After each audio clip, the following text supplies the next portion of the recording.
Pada suatu hari di sebuah lembah yang damai, hiduplah seorang biksu. Dia dikenal karena pemahamannya yang mendalam tentang pikiran manusia dan kemampuannya untuk membimbing orang lain menuju kebijaksanaan dan kedamaian. Suatu hari, seorang pria yang sedih dan penuh masalah datang ke biara tempat biksu itu tinggal. Pria itu telah ditipu berkali-kali dalam hidupnya, yang menyebabkan bangkrut keuangan, hubungan yang rusak, dan rasa ketidakpercayaan yang menghantui. Karena dia tidak pernah bisa memahami niat orang lain yang sebenarnya, seringkali dia menghadapi kerugian dan masalah karena salah menilai motif dan niat orang lain. Dengan berlinang air mata, pria tersebut menceritakan kisah sedihnya kepada sang biksu dan berkata, "Tuan, tolong bantu saya. Saya merasa tersesat dan terbebani oleh ketidakmampuan saya membaca pikiran orang lain. Saya tidak bisa mempercayai orang lain dan ini telah menimbulkan banyak masalah dan rasa sakit hati. Tolong tunjukkan saya cara untuk mengatasinya." Biksu itu tersenyum lembut dan berkata, "Saya mengerti penderitaanmu. Memang sulit untuk menghadapi kerumitan interaksi antar manusia. Namun, saya akan mengajarkan beberapa cara untuk mengembangkan pemahaman yang lebih mendalam tentang orang lain dan bagaimana bertindak sesuai dengan itu." Lalu, biksu itu mulai berkata, "Jika kamu ingin membaca pikiran orang lain, pertama-tama yang perlu kamu lakukan adalah mengamati tindakan, bahasa tubuh, dan ekspresi mereka. Ketika seseorang berbicara denganmu, perhatikan tindakan, bahasa tubuh, dan nada bicaranya. Bukan hanya kata-katanya saja. Tindakan seringkali mengungkap lebih banyak tentang niat dan karakter seseorang. Orang-orang seringkali memiliki niat yang berbeda dari apa yang mereka ucapkan.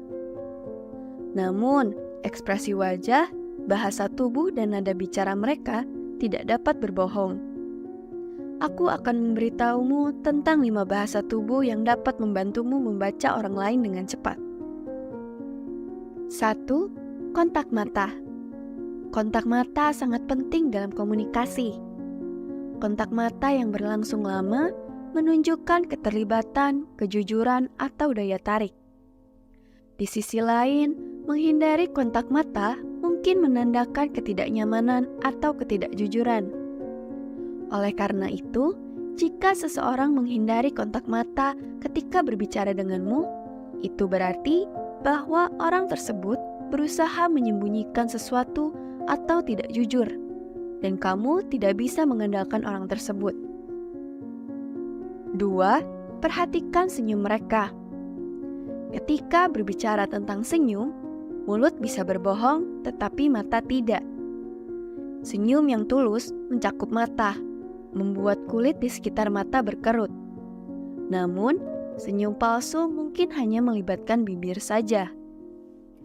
Orang sering tersenyum untuk menyembunyikan apa yang sebenarnya mereka pikirkan dan rasakan. 3. Perhatikan apa yang mereka katakan.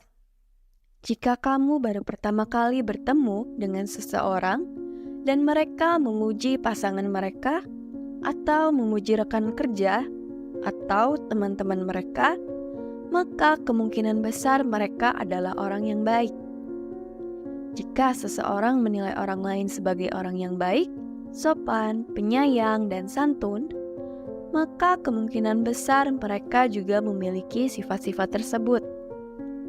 Sebaliknya, jika seseorang mengutuk orang lain di belakang dan menggambarkan orang lain secara negatif, maka ada kemungkinan orang itu sendiri seperti itu, dan sebaiknya kamu menjauhi mereka. 4. Ekspresi wajah dan bahasa tubuh dapat mengungkap kebohongan mereka.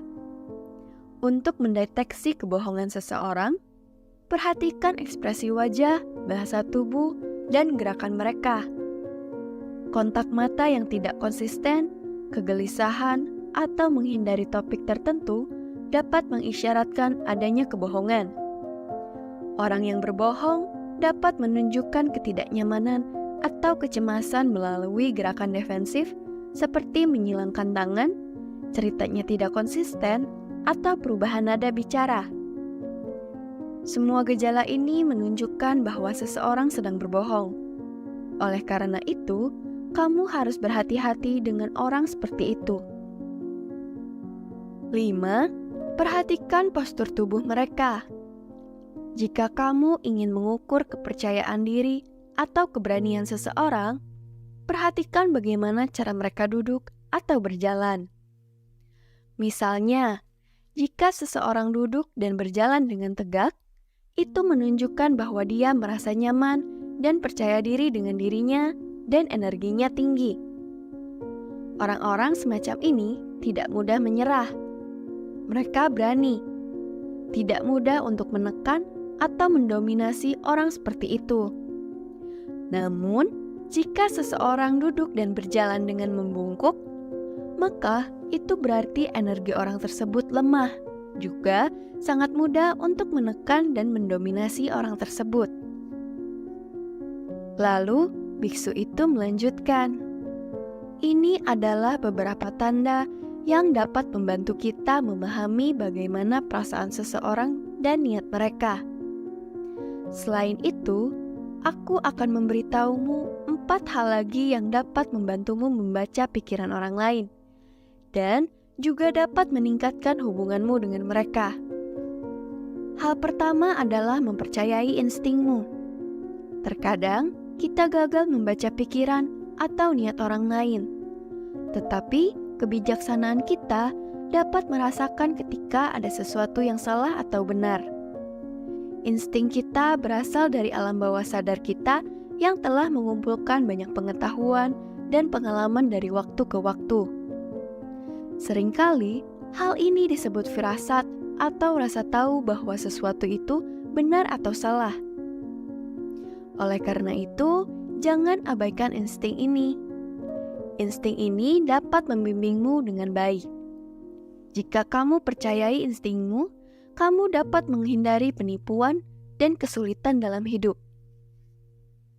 Kemudian, biksu itu berkata, hal kedua adalah mengembangkan empati dan kasih sayang.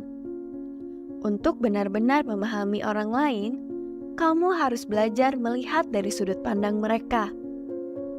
Membangun empati dan kasih sayang adalah sebuah latihan yang memungkinkan kita untuk benar-benar memahami orang lain. Dengan melihat dunia melalui sudut pandang dan menempatkan diri kita pada posisi mereka, kita mendapatkan wawasan tentang emosi, pikiran, dan pengalaman mereka. Dengan merasakan perasaan dan motivasi mereka, kita memupuk pemahaman, mengurangi konflik, dan mendorong sikap baik. Empati memperkaya hidup kita, menciptakan masyarakat yang lebih penyayang dan harmonis. Jadi, dalam hidup, selain butuh olahraga, kita juga butuh olah rasa. Hal ketiga adalah berlatih meditasi mindfulness. Mindfulness berarti menyadari pikiran dan emosi kita. Ketika pikiran kita tenang dan hadir, kita membuat keputusan yang lebih baik dan merespon orang lain dengan bijaksana. Mindfulness membantumu memahami perasaan orang lain yang mengarah pada komunikasi yang lebih baik dan masalah yang lebih sedikit. Dengan tetap berada dalam momen saat ini, kamu membuat pilihan yang lebih bijaksana dan menghindari konflik yang tidak perlu. Berlatihlah mindfulness untuk kehidupan yang lebih damai dan penuh pengertian, di mana kamu dapat menghadapi situasi dengan jernih dan empati, sehingga menyelamatkanmu dari masalah di masa depan. Hal keempat adalah, carilah nasihat bijaksana. Terlepas dari semua ini, jika kamu masih memiliki keraguan atau tidak dapat mengambil keputusan, maka carilah nasihat dari keluarga, teman-teman terpercaya, mentor, atau orang-orang yang lebih berpengalaman. Kebijaksanaan dan pandangan mereka dapat memberikan panduan berharga bagimu. Setelah mengatakan ini, sang biksu terdiam. Pria itu meneteskan air mata. Setelah mendengarkan biksu itu, dia mengerti kesalahan apa yang telah dia lakukan di masa lalu. Tetapi dia juga senang karena sekarang dia tahu bagaimana cara memperbaiki kesalahannya. Lalu dia membungkuk kepada biksu dengan rasa syukur di dalam hatinya dan pergi dari sana. Seiring berjalannya waktu, pria itu dengan tekun mempraktikkan nasihat sang biksu. Lambat laun, dia mulai mengembangkan pemahaman yang lebih dalam tentang dirinya sendiri dan orang lain. Sekarang, dia tidak lagi terbebani oleh rasa ketidakpercayaan yang terus-menerus menghantui dan hubungannya berkembang dengan kejujuran dan keaslian. Jadi sobat bijak, jika kalian juga ingin belajar membaca pikiran orang lain dan meningkatkan hubungan dengan mereka, maka kalian harus mengasah tips-tips ini dalam keseharian dan menjalani hidup yang penuh pengertian, ketenangan, dan sukacita. So, let's take action. Salam bijak!